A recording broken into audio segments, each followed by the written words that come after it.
Në aspektin e sigurisë, periudha nga data 1 tetor 2025 shënoi disa ngjarje të rëndësishme në Saran. Më 4 tetor 2025 u regjistrua një atentat me eksploziv ndaj qytetarit i cili humbi jetën në shpërthim. Në Elbasan, më 13 tetor u arrestuan 10 persona me armbajtje pa leje dhe kundërshtim të punonjësve të policisë. Këto ngjarje tregojnë për një situatë të tensionuar të sigurisë, për nevojën e forcimit të institucioneve të rendit të ligjit. Krimi është një veprim i ndaluar nga ligji që dëmton shoqërinë dhe shkaktohet dhe ndërshkohet nga shteti.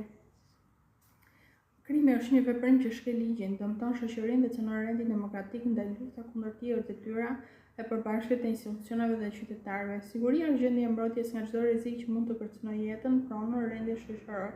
Siguria publike është gjendje e mbrojtjes së qytetarëve dhe rendit shoqëror nga krimi, dhuna dhe çdo kërcënim që cënon paqen dhe mirëqenien e përbashkët. Kriminaliteti është fenomeni i veprimeve të kundërligjshme që dëmtojnë individet, shoqërinë dhe rendin publik dhe ndaj të cilit ndërhyn përmes ligjit dhe ndërshkimeve.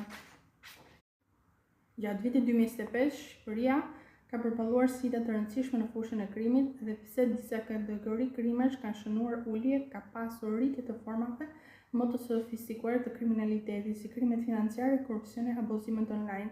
Numri i veprave penale të regjistruar ka qëndruar i lartë, me një fokus të veçantë te krimet kibernetike, dhuna në familje dhe krimet seksuale, të cilat prekin kryesisht të rinj dhe gratë. Kriminaliteti në Shqipëri për vitin 2025 përfshin të gjitha veprimet që shkelin ligjin dhe dëmtojnë.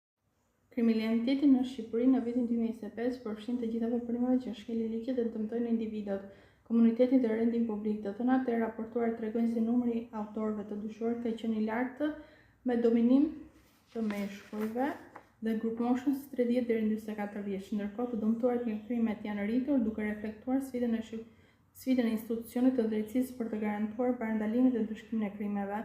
Siguria lidhet me mbrojtjen e qytetarëve, pronën së rendit shoqëror në çdo rrezik dhe kërcënim. Në vitin 2025, shumica e shqiptarëve ndjehen relativisht të sigurt në rrugë dhe në hapësirat publike. Institucionet shtetërore, përfshi Policinë e Shtetit, SPAK-un dhe Prokurorinë e Përgjithshme, kanë intensifikuar masat për mbrojtjen e qytetarëve dhe parandalimin e krimeve.